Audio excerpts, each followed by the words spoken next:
आप सबको डॉक्टर रजनी रमन झा, सह आचार्य संस्कृत विभाग, राजकीय महारानी सुदर्शन कन्या महाविद्यालय बीकानेर का नमस्कार स्वीकार। हमने भगवत गीता के दूसरे अध्याय का पारायण कर लिया था। अब हम तीसरा अध्याय प्रारंभ करेंगे। यह वीडियो वैसे मुझे कल ही भेजना चाहिए था, पर किसी कारण से नहीं भेज पाया, तो अब भेज रहा हूँ। दूसरे अध्याय का नाम था सांख्य योग, तीसरे अध्याय का नाम है कर्म योग। तो इसमें अर्जुन अथ तृतीयोध्याय कर्मयोग। अर्जुन उवाच, अर्जुन कहते हैं, जायसी चेत कर्मणस्ते मता बुद्धिर्जनार्दन तत किम कर्मणि घोरे माम नियोजयसी केशव। अर्जुन कहते हैं कि यह जनार्दन, हे भगवान श्री कृष्ण, यदि आपको कर्म की अपेक्षा ज्ञान श्रेष्ठ मान्य, जायसी चेत कर्मणस्ते मता बुद्धिर्जनार्दन, यदि बुद्धि आपको, ज्ञान आपको उसकी अपेक्षा श्रेष्ठ है, कर्म की अपेक्षा श्रेष्ठ है, तत्किम कर्मणि घोरे माम, इस घोर कर्म में, युद्ध के कर्म में, माम नियोजयसी केशव, तो मुझे फिर इस घोर कर्म में क्यों लगा रहे हो, युद्ध के कर्म में। आपने अभी सांख्य योग में क्या कह दिया, समत्व बुद्धि जिसकी है, यानी कि सांख्य योग। तो यदि आप ये बुद्धि को ज्ञान को यदि कर्म से ऊपर मानते हैं, तो मुझे इस कर्म में, घोर कर्म में क्यों लगा रहे हैं, युद्ध रूपी घोर कर्म में क्यों लगा रहे हैं। व्यामिश्रेणेव वाक्येन बुद्धि मोहयसीव में, और इस व्यामिश्रण, मिली जुली बात से, कभी तो आप कह रहे हैं कि बुद्धि श्रेष्ठ है, कभी कहते हैं कि कर्म श्रेष्ठ है, तो ये व्यामिश्र जो मिली जुली बात है, उससे आप मुझे बुद्धि मोहयसीव में, मेरी बुद्धि को क्यों मोहित कर रहे हैं। तदेकम वद निश्चित्य, इसलिए आप एक निश्चित बात कहिए, जो भी कहना है, येन श्रेयोहम आपनुयाम, जिससे कि मैं श्रेय, जो कल्याणकारी, कल्याण को प्राप्त हो सकूं। आप मुझे एक बात कहिए, बुद्धि श्रेष्ठ है कि कर्म श्रेष्ठ है, ताकि मैं कल्याण को, अपने कल्याण को प्राप्त कर सकूं, जो कार्य मुझे करना है वो मैं कर सकूं। श्री भगवान उवाच, श्री भगवान कहते हैं, लोकेस्मिन् द्विविधा निष्ठा पुरा प्रोक्ता मया नघ। इस हे निष्पाप अर्जुन, इस लोक में दो प्रकार की निष्ठाएं, दो प्रकार की अवस्थाएं मेरे द्वारा कही गई हैं। ज्ञान योगेन सांख्यानाम, कर्म योगेन योगिनाम। सांख्य योगियों की निष्ठा तो ज्ञान योग से, और कर्म योगियों की निष्ठा कर्म योग से। सांख्य योगियों की निष्ठा, सांख्य से का मतलब ये हुआ, सांख्य योगियों की निष्ठा यानी बुद्धि को जो ऊपर मानते हैं, वो सांख्य योग हुआ। तो सांख्य योग वाले की निष्ठा तो बुद्धि में है, और जो योगी हैं, कर्म योगी हैं, उनकी निष्ठा कर्म में है, कर्म योगी। तो यह मैं तुमको पहले कहा था, पुरा प्रोक्ता मया नघ, ये बात मैंने पहले भी कही है। क्या, तो सांख्य योगियों की निष्ठा, सांख्य योगियों की तो ज्ञान योग से, और ज्ञान योग से, और योगियों की निष्ठा कर्म योग से। सांख्य योग और कर्म योग, ये दो बातें मैंने कही है। तो सांख्य योग जो है वह ज्ञान को मानता है, और कर्म योग जो है वह कर्म को मानता है। न कर्मणा मनारंभा नैष्कर्म्यम पुरुषोष्णुते न च संन्यासनादेव सिद्धिम समधिगच्छति। न कर्मणाम अनारंभ निष्कर्मम पुरुषोस्नुते। अब कर्म का आरंभ किए बिना निष्कर्मता नहीं प्राप्त हो सकती। मुख्य आग्रह क्या है, मुख्य आग्रह गीता में है कि निष्काम कर्म, जिस कर्म को करने में फल की आशा न करें। तो कहते हैं कि कर्मणाम अनारंभ, अगर कर्म प्रारंभ ही नहीं करेंगे तो निष्कर्म, निष्काम कर्म हम प्राप्त कैसे करेंगे। न च संन्यासनादेव सिद्धिम समधिगच्छति, और न केवल कर्मों के संन्यास से, त्याग मात्र से निष्कामता प्राप्त होती है। दो बातें, कर्म को यदि आरंभ नहीं करेंगे तो निष्कर्म जो है, निष्काम कर्म कैसे प्राप्त होगा। कर्म करेंगे तभी तो उस फल की इच्छा नहीं करेंगे, उसके फल की। और जो यह कहा कि संन्यास से, कर्म के त्याग से, तो भी जो है वह निष्कर्मता नहीं प्राप्त होगी। न ही कश्चित क्षणमपि जातु तिष्ठत्य कर्मकृत कार्यते ह्यवशः कर्म सर्व प्रकृतिजैर्गुणैः। कि कोई भी क्षण ऐसा नहीं है कि मनुष्य कर्म नहीं करता है और अवश्य होकर कर्म करता है। यदि वह नहीं भी चाहे तो जो प्रकृतिजय गुण है, जो प्रकृति से उत्पन्न गुण है सत्व रजस और तमस, उसके अधीन होकर अवश्य होकर विवश होकर मनुष्य कर्म करता है, करेगा। नहीं कश्चित् क्षणमपि जातु तिष्ठत्य कर्मकृत कार्यते ह्यवशः कर्म सर्वः प्रकृतिजैर् गुणैः। कर्मेंद्रियाणि संयम या आस्ते मनसा स्मरण। कर्मेंद्रियों को संयमित करके जो मन से उसका स्मरण करता है, इंद्रियार्थान विमूढ़ात्मा मिथ्याचार स उच्यते। कर्म अपने जो कर्मेंद्रियां हैं उनको तो संयमित कर लिया। ज्ञानेंद्रियां और कर्मेंद्रियां हैं ना, 5 ज्ञानेंद्रियां हैं। कौन कौन सी?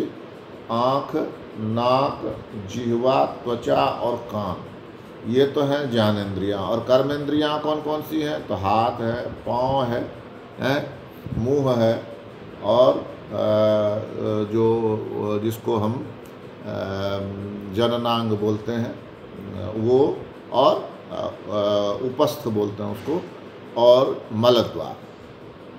तो 5 हो गए ना, हाथ, पाँव, जननांग, उपस्थ और मुख। जननांग, मलद्वार और मुख, तो 5 कर्मेंद्रियां हो गई, 5 ज्ञानेंद्रियां हो गई, 5 कर्मेंद्रियां हो गई, और एक मन है। तो 11 है। एक तरह से मन को भी इंद्रिय माना है, लेकिन बड़ा, जो वो नियंत्रण करता है सभी इंद्रियों का। तो कहते हैं कि यदि आपने अपनी कर्मेंद्रियों को, यहाँ पर कर्मेंद्रिय से अर्थ वो खाली 5 कर्मेंद्रियाँ यानी मुख, हाथ, पाँव और जननेंद्रिय और मलद्वार ही नहीं रखना चाहिए। यहाँ कर्मेंद्रिय से ज्ञानेंद्रियों का भी बोध है। तो यानी 10 इंद्रियां समझ ली, 10 इंद्रियों को आपने रोक लिया, ठीक है। लेकिन मनसा स्मरण, अगर आप मन से उसका स्मरण कर ही रहे हैं, किसका? तो इंद्रियार्थान, इंद्रियों के जो विषय हैं, जैसे आँखें हैं तो रूप देखना चाहेंगी, नाक है तो सुगंध लेना चाहेगी, कर्ण है तो शब्द सुनना चाहेंगे, जिह्वा है तो स्वाद लेना चाहेगी, और त्वचा है तो स्पर्श करना चाहेगी। उसी तरह से मुख है तो बोलना चाहेगा, हाथ है तो काम करना चाहेंगे, पाँव है तो चलना चाहेंगे, जननेंद्रिय हैं तो मूत्र त्याग भी करेंगे, और जो पुरुष स्त्री का संबंध है वो भी उसमें निहित है, और जो मलद्वार है उससे मल त्याग होगा, अपान वायु का त्याग होगा। तो ये सारे कर्मों को यदि आपने क्या किया कि संयमित कर लिया, लेकिन मन से यदि उसका ही स्मरण कर रहे हैं, कर्मेंद्रियाणि संयम या आस्ते मनसा स्मरण, मन से यदि उसी का स्मरण कर रहे हैं, इंद्रियार्थान, इंद्रियों के विषय को ही, विमूढ़ आत्मा, तो यह मूर्ख आत्मा ही, कोई मूर्ख व्यक्ति ही कोई ऐसा कर सकता है। मिथ्याचारः स उच्यते, वह व्यक्ति मिथ्याचारी कहलाता है, मतलब झूठा मूठा आचरण करने वाला कहलाता है। वह सचमुच ऐसा आचरण करने वाला होता नहीं है। यस्त्विन्द्रियाणि मनसा नियम्यारभते अर्जुन कर्मेन्द्रिये कर्मयोगम असक्तः स विशिष्यते। यस्त्विन्द्रियाणि मनसा, जो मनुष्य मन से इंद्रियों को वश में करके और नियम्यारभ्यते, आसक्ति रहित होकर, जो मनुष्य मन से अपनी इंद्रियों को वश में करता है, यानी कि मन को ही वश में कर लेता, तभी इंद्रियां वश में होंगी। नियम में आरभते अर्जुन, और असक्त होकर, आसक्ति रहित होकर अपने समस्त इंद्रियों द्वारा कर्मयोग का आचरण करता है, सह विशिष्यते, वह श्रेष्ठ होता है। क्या कहा कि अपनी इंद्रियों को मन से वश में कर ले। जैसे आँखें हैं तो रूप को देखना चाहेंगे, नहीं, नियंत्रित कर लिया। नाक है, सुगंध लेना चाहेंगे, नहीं, नियंत्रित कर लिया। कान है, अच्छे शब्द सुनना चाहते हैं, नहीं, नियंत्रित कर लिया। जिह्वा है, अच्छा स्वाद लेना चाहते, नहीं, नियंत्रित कर लिया। त्वचा है, स्पर्श करना चाहते, नहीं, नियंत्रित कर लिया। तो ये यदि हम कर लेते हैं नियम आरभते अर्जुन, तो कर्मेंद्रिय कर्म योग, और अपने कर्मेंद्रियों के द्वारा कर्म योग करते हैं, असक्त आसक्ति रहित होकर, स विशिष्यते, तो वही श्रेष्ठ होता है। फिर आगे कहते हैं नियतम कुरु कर्मत्वम, निश्चित रूप से तुम कर्म करो, शास्त्र में वर्णित जो कर्म है वह करो। कर्म ज्यायो ह्य कर्मणा, जो कर्म है वह कर्म न करने से हमेशा बड़ा है। पहले तो वहाँ कह दिया कि निष्काम कर्म करना है, तो कहा कि जब निष्काम कर्म फल चाहिए नहीं तो कर्म क्यों करें, तो कहते हैं कि नहीं, ऐसा नहीं है। नियतम कुरु कर्मत्व, नियतम निश्चित रूप से तुम कर्म करो। कर्म ज्यायो ह्य कर्मणः, कर्म जो है वह अकर्म से बड़ा है। शरीर यात्रा पिचते, और तुम्हारी शरीर यात्रा भी न प्रसिद्धेद कर्मणः, बिना कर्म किए आगे नहीं बढ़ेगी। जैसे शरीर यात्रा पिचते, ये जो शरीर की यात्रा है हमारे शरीर की, ये बिना कर्म किए आगे नहीं बढ़ेगी, निर्वाह नहीं होगा। यदि हम खाना नहीं बनाएंगे तो खाएंगे क्या, और खाएंगे नहीं तो हमारा शरीर पुष्ट कैसे होगा। तो इस तरह से कर्म तो करना ही है, और ये जो शरीर की यात्रा है ये कर्म से ही आगे बढ़ेगी। पड़े रहने से तो पड़ा तो रहता है तो कौन होता, मुर्दा। तो ये शरीर की यात्रा तो कर्म से ही आगे बढ़ेगी। फिर आगे कहते हैं यज्ञार्थात् कर्मणोऽन्यत्र लोकोऽयं कर्म बंधनः तदर्थम कर्म कौन्तेय मुक्त संगः समाचर। यह कहते हैं कि जो यज्ञार्थ कर्म किया, यहाँ ये समझने वाली बात है, यज्ञ के लिए जो कर्म किया जाता है, कर्मणो अन्यत्र, वही कर्म है, और अन्यत्र जो दूसरे कर्म, यानी यज्ञ के लिए जो कर्म नहीं किया जाता है वही कर्म बंधन बन जाता है। तदर्थम कर्म को होते हैं, इसलिए हे अर्जुन तुम यज्ञ के निमित्त ही मुक्त संगः आसक्ति रहित होकर समाचर कर्म करो। क्या हुआ कि जो यज्ञ के लिए कर्म किया जाता है वही कर्म है। लोकोयम कर्म बंधन, इसके अन्यत्र जो कोई कर्म किया जाता है वह कर्म बंधन बन जाता है। इसलिए हे कौन्ते, हे अर्जुन, उस यज्ञ के लिए ही कर्म करो, आसक्ति रहित होकर कर्म करो। अब यहाँ पर यज्ञ के लिए आसक्ति रहित होकर यज्ञ के लिए कर्म करो। अब यज्ञ के लिए कर्म करना क्या है? क्या जो हम यज्ञ देखते हैं जिसमें वेदी होती है, अग्नि प्रज्वलित होती है और उसमें आहुति डालते हैं, समिधाएँ होती हैं, क्या वही यज्ञ है? तो यदि हम यज्ञ के वास्तविक अर्थ को समझते हैं तो यज्ञ जो है, यज्ञ है किसी भी कोई भी ऐसा कर्म जो हम परमात्मा को समर्पित मानकर जो कर्म करते हैं वही यज्ञ है। चाहे वह हम अपना पढ़ाई का काम करें या फ़ोटो खींचने का काम करें या अभिनय करें या कलेक्टर बने, जो भी काम हम करते हैं, यदि हम यह सोचते हैं कि मेरा यह कार्य परमात्मा के लिए समर्पित है, उस परम सत्ता के लिए समर्पित है, तो वह कर्म यज्ञ है। इसलिए उसमें खाली आहुति और लकड़ी और अग्नि और समिधा ये इतना ही मतलब नहीं है। उसमें मतलब है कि आपका हर कर्म जो है आप यह मानकर कर रहे हैं कि यह मेरा कर्म परमात्मा का कर्म है, तो उसको यज्ञ कहते हैं। तो जो भी यज्ञ करता है, यज्ञात सारे कर्म जो भी हैं वो यज्ञ के लिए हैं। और इसके बाद जो कर्म है, दूसरे जो भी कर्म हैं वे कर्म बंधन हैं, बंधन पैदा करते हैं।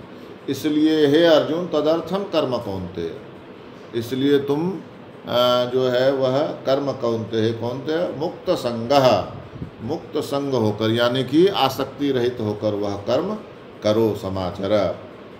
सह यज्ञाः प्रजा सृष्ट्वा पुरोवाच प्रजापति अनेन प्रसविष्यध्व मेष वोस्तुष्ट कामधुक्। प्रजापति ब्रह्मा ने क्या किया? सह यज्ञ प्रजा सृष्ट्वा, यज्ञ के साथ ही प्रजाओं को रचा। यज्ञ जब प्रजापति ब्रह्मा ने यज्ञ के साथ ही प्रजा को रचा, इससे भी यह सिद्ध होता है कि जो यज्ञ है वह प्रजापति से ही संबंधित है, ईश्वर से ही संबंधित है। और फिर क्या कहा? पुरोवाच प्रजापति अनेन प्रसविष्यध्वम, इस यज्ञ से ही तुम आगे बढ़ोगे, वृद्धि को प्राप्त होगे। एष वो स्पृष्ट कामधुक, यह यज्ञ ही तुम लोगों की इच्छा को पूर्ण करने वाला होगा। तो वह यज्ञ क्या हुआ? तुम लोगों को इच्छित भोग प्रदान करेगा। यज्ञ क्या हुआ? वह कर्म जो परमात्मा से सीधा संबंधित है, वह कर्म ही यज्ञ हुआ। तो प्रजापति ने यज्ञ के साथ ही प्रजा की रचना की। यानी यज्ञ जो परमात्मा का कर्म था, उसके साथ ही प्रजा की रचना की। इसका मतलब हुआ कि प्रजा यह संदेश लेकर ही प्रजा उत्पन्न हुई कि यज्ञ से हम उत्पन्न हुए हैं, इसलिए हमारा यज्ञ के साथ उत्पन्न हुए हैं, यज्ञ के कारण ही उत्पन्न हुए हैं, इसलिए हमारा जो कर्म है वह यज्ञ है। और इस यज्ञ से ही हम अपने इच्छित भोगों को प्राप्त करेंगे, ऐसा प्रजापति ने कहा। तो यहाँ तक आज हमने पारायण किया, शेष हम आगे देखेंगे। धन्यवाद।